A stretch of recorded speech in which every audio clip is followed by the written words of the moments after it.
can you share with us your thoughts on Master Hui Li's building orphanage in Lesotho? Well, I think the masters willing to put a shelter in Lesotho came at a time when Lesotho itself was in a crisis about the number of orphans, because we already had close to 100,000 orphaned children, and most of them were very vulnerable in the sense that there was poverty in the households, in their families. So this is why I say it just came at an opportune time to relieve government of some of its own activities for looking after the children. Thank you. The second question I want to ask you is, will you share with us a little bit of your thoughts on ACC first approached you and having the thought of starting an orphanage, and how does the whole thing start from your point of view? Well, I think it's because we already had touch with the Taiwanese community that was living in Lesotho, and we already had close ties in the sense that they would be given food parcels.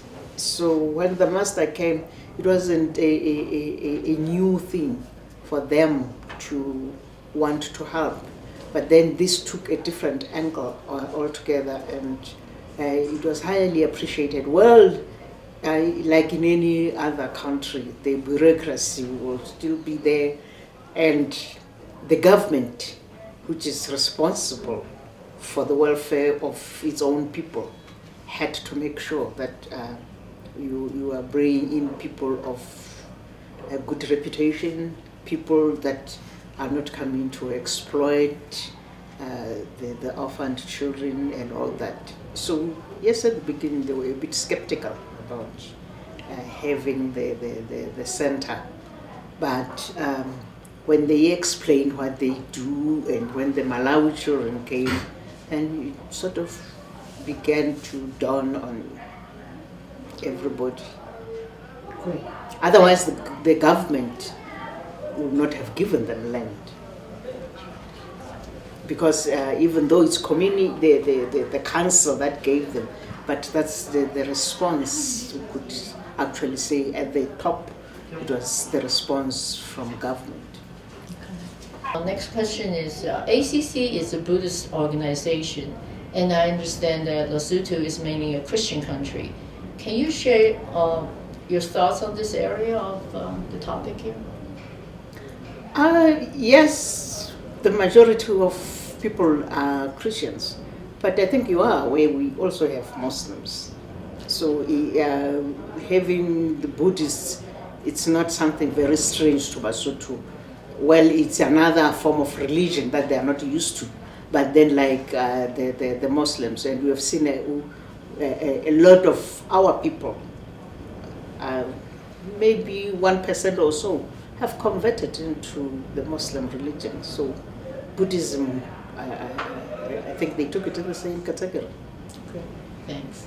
What do you think of the children's performance after you've seen the performance today? I think the first thing that we look at is the culture of work, the culture of responsibility, the culture of knowing who you are. I think the center has done a wonderful job, and even though they're just few children, but by the time they grow old, they go back into community. I think they're going to make a tremendous change in the life of the people, because they have put in them that every minute of the day you must account for. You don't just wake up and not knowing what you're going to be doing. The fact that they are kept busy all the time, and they have made them to learn new things in a very short space of time. So even in life, it says to them, there's nothing that's difficult. There isn't a mountain that's too high to climb. Thank you so much for your time and your interview today. Thank you. First Lady. Thank you. Thank you. So last second, make the photo because we need a photo in the office. Together. Thank you.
Yeah.